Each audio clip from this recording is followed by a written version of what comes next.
Yo, what up? Welcome to the first episode of Loot from Insane Final Boss.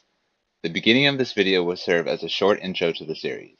If you would like to skip straight to the loot, click the annotation shown on the screen. Before we get into the rest of the video, there is one thing I'd like to address. You may be wondering why I'm standing next to Commander Zilyana in a video about loot from Giant Mole. The truth is, I do have one boss pet already. As you can see, I have managed to obtain Commander Miniana with 5,000 normal kills and 100 hard mode kills respectively.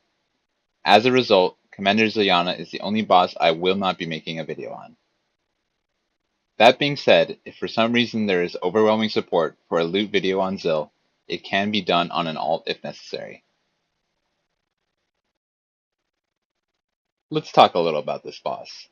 The Giant Mole was released in March of 2006, and while it is one of the weakest bosses in RuneScape, it is also arguably one of the most tedious. What makes fighting the Giant Mole so troublesome is its digging mechanic, which allows the mole to become temporarily invincible as it moves to another chamber, causing the player to lose DPS and waste time as they chase it down. Over the course of a kill, the Giant Mole may dig as many as 5 times, greatly prolonging the length of the fight. Even with high-end gear, it can take as long as 2 minutes to kill her, depending on which chamber she moves to. However, one way players can circumvent this mechanic is by skipping phases. To be perfectly honest, I did not kill the Giant Mole enough to gain a complete understanding of the subtleties of its mechanics, but what I did learn I will share with you. In order to achieve a speed kill, the Giant Mole must move to the northeastern chamber after the first phase. Whether it can be forced to do this by meeting certain conditions, or if it is completely random, remains to be seen. The northeastern chamber is significant because it is here that the mole gains the ability to use Berserk, and more importantly, becomes stunnable. By taking advantage of stuns and the Steel Titan familiar, I was able to skip directly to the final phase and cut the kill time in half. However, in the several hours I spent at Giant Mole, I was only able to accomplish this a few times. The following clip shows my best melee kill at 52 seconds. As you can see, the mole moves to the northeastern chamber, which will allow me to take advantage of her Berserk mechanic.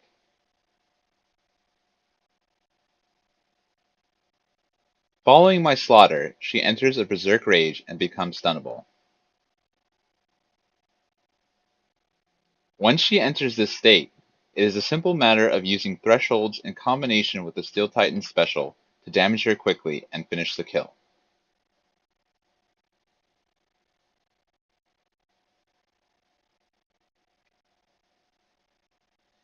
It is important to note that she can also become stunnable during the final phase.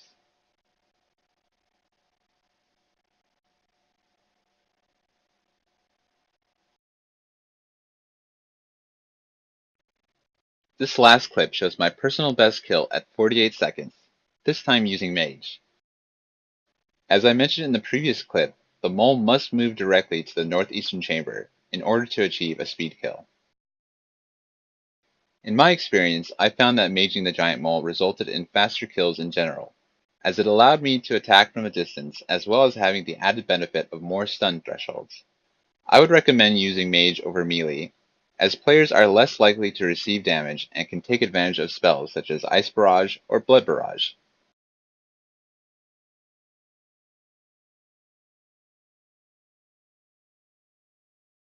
For those of you watching who enjoy attempting speed kills, I would encourage you to stay until the very end of the video. Unfortunately, I do not have a clip of the pet drop as my recording was cut short a few minutes before I received the Rotten Fang. Luckily, I did have the presence of mind to take a screenshot, which you can see here. For the skeptics watching this video, I have also included a picture of my event log as further evidence of the drop. Let's take a look at the drop tab. What you see here is the loot from 100 normal kills and 100 hard mode kills. Because I received the pet at 88 hard mode kills, I only had to complete the minimum amount of regular and hard mode kills for the insane final boss requirement. As far as uniques, I managed to obtain 195 mole noses, 198 mole claws, 594 mole skins, 74 numbing roots, 9 clingy moles, and 2 dragon two-handers. Now, while the claws and skins are tradable, the noses are not. However, all of these mole parts can be exchanged with Wyson in Falador Park for birds' nests, which I will be doing a little later in the video. But for now, let's take a preliminary price check. As you can see, I made roughly 5.8 mil from 200 giant mole kills. Now that we have somewhat of an idea of how much I made, let's go ahead and trade in those mole parts. Well guys, after 20 minutes of running back and forth, exchanging mole bits for bird's nests, I ended up with 3 different types of nests, for a grand total of just under 1,000. I can only assume that the different types of nests are high-level seeds, low-level seeds, and jewelry. I also received white lily seeds, which seem to be untradeable. The only thing left to do now is to start opening the nests and see what's inside. Now that I've emptied all of the birds' nests, this is what the loot tab is looking like. It's a lot fuller now, although there are a lot of junk seeds. Tomato seeds, sweet corn seeds, cabbage seeds, you get the idea. By the way, did I say the only thing left to do was to empty the birds' nests? Because now I have to crush them. In their normal, uncrushed state, they are not tradable and therefore cannot be included in the price check. It's time to take the final price check. At 9.6 mil, those bird's nests really made a big difference.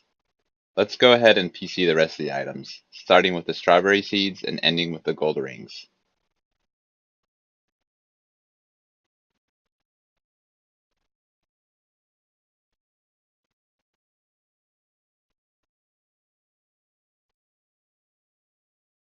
An additional 85k.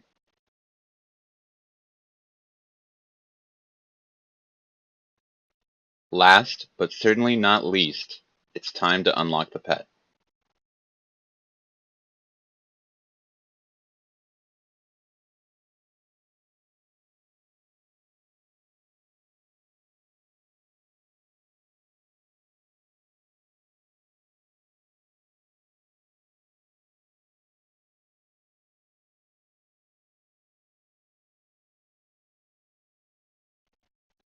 To show my gratitude to those of you who stayed to the very end of the video, I would like to issue a special challenge.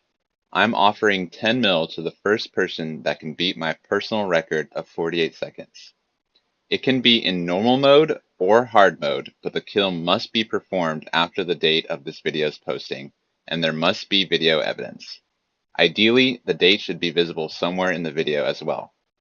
The kill must be performed on an official Jagex client, and any bug abuse will result in an automatic disqualification.